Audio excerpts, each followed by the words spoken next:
Commentaire de la parole du Hakim Sana'i.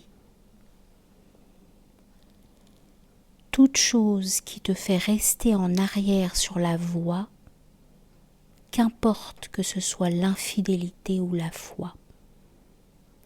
Toute forme qui te fait rester loin du bien-aimé, qu'importe qu'elle soit laide ou belle.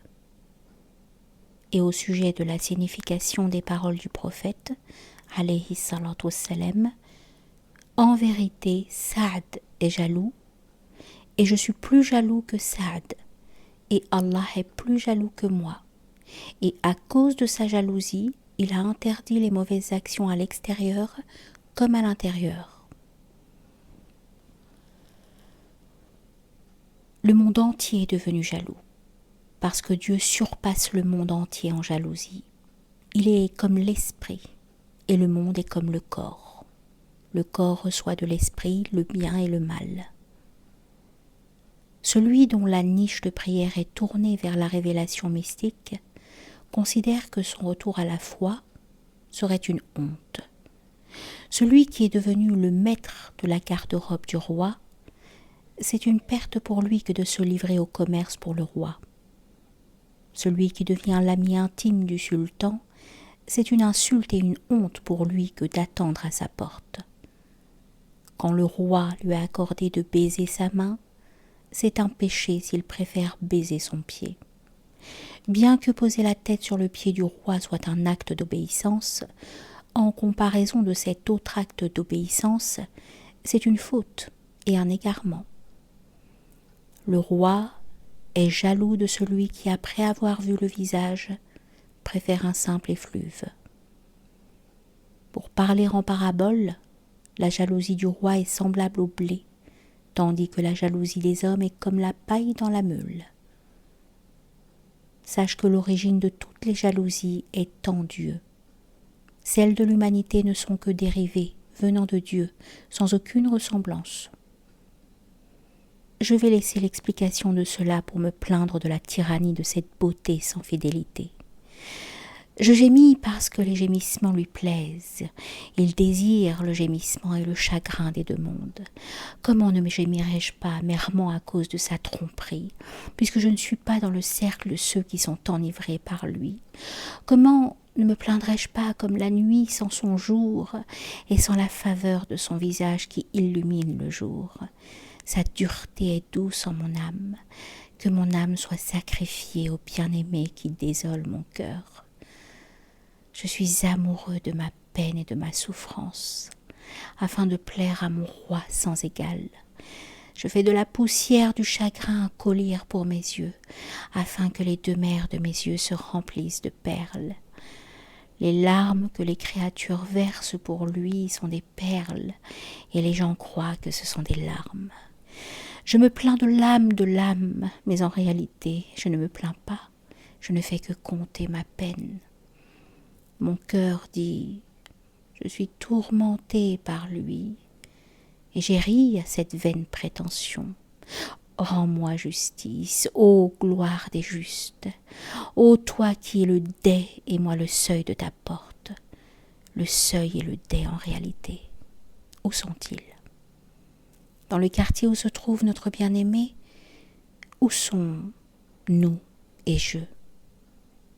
Ô toi dont l'âme est libérée de nous et de je. Ô toi qui es l'esprit subtil dans l'homme et dans la femme.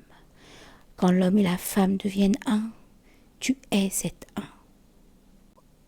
Quand les unités sont effacées, tu es cette unité.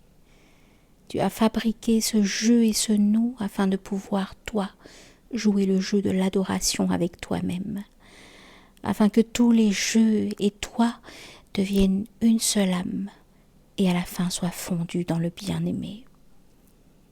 Tout cela est ainsi. Viens, ô toi Seigneur qui donne l'ordre, ô toi qui es au-delà du bien et de toute parole, le corps ne peut te percevoir que sous un mode charnel.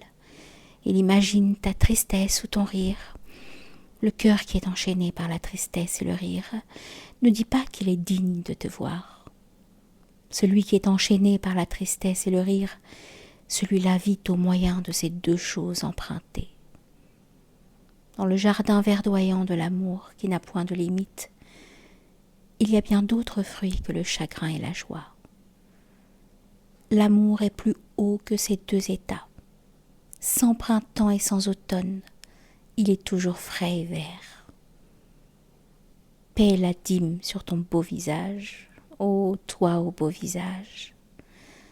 Raconte l'histoire de l'âme déchirée en morceaux, car par la coquetterie d'un regard, celui qui se plaît à lancer des regards amoureux a brûlé mon cœur à nouveau. Je lui ai rendu licite de verser mon sang. Je lui disais, il est pour toi licite. Et il s'enfuyait loin de moi. Puisque tu fuis la lamentation de ceux qui sont comme la poussière, pourquoi déverses-tu l'affliction sur le cœur des affligés? Ô toi que chaque aurore brillant de l'Orient a trouvé débordant de lumière, comme la source éclatante du soleil, pourquoi n'as-tu donné que l'évasion à ton amant éperdu? Ô toi dont la suavité des lèvres est sans prix.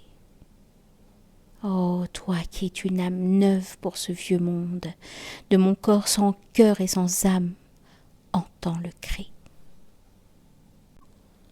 Laisse l'histoire de la rose. Pour l'amour de Dieu, raconte l'histoire du rossignol séparé de la rose. Notre émotion ne provient pas du chagrin et de la joie. Notre conscience ne se rattache pas à l'imagination et à l'illusion. Il existe un autre état, qui est rare, n'en doute pas, car Dieu est très puissant. Ne tire pas d'analogie de l'état normal de l'homme. Ne demeure pas dans des bonnes actions ou les mauvaises actions. Mal faire et bien faire, le chagrin et la joie sont des choses qui viennent à l'existence. Ceux qui viennent à l'existence meurent. Dieu est leur héritier. Voici l'aube, ô toi qui es le soutien et le refuge de l'aube. Implore le pardon de mon Seigneur Hossein-Din. Tu es celui qui implore le pardon de l'âme et de la raison universelle. Tu es l'âme de l'âme et la splendeur du corail. La lumière de l'aurore à lui et nous, par ta lumière, nous buvons la boisson matinale avec le vin de ton Mansour al-Hallaj. Puisque le don que tu me fais me garde ainsi, quel autre vin m'apporterait l'extase? Le vin qui fermente est un mendiant qui implore notre ferment. Le ciel dans sa révolution est un mendiant qui implore de nous la conscience. Le vin tire son ivresse de nous et non pas nous de lui. Le corps existe à cause de nous et non pas nous à cause de lui. Nous sommes pareils à des abeilles et nos corps sont comme la cire. Nous avons fait le corps cellule par cellule comme la cire.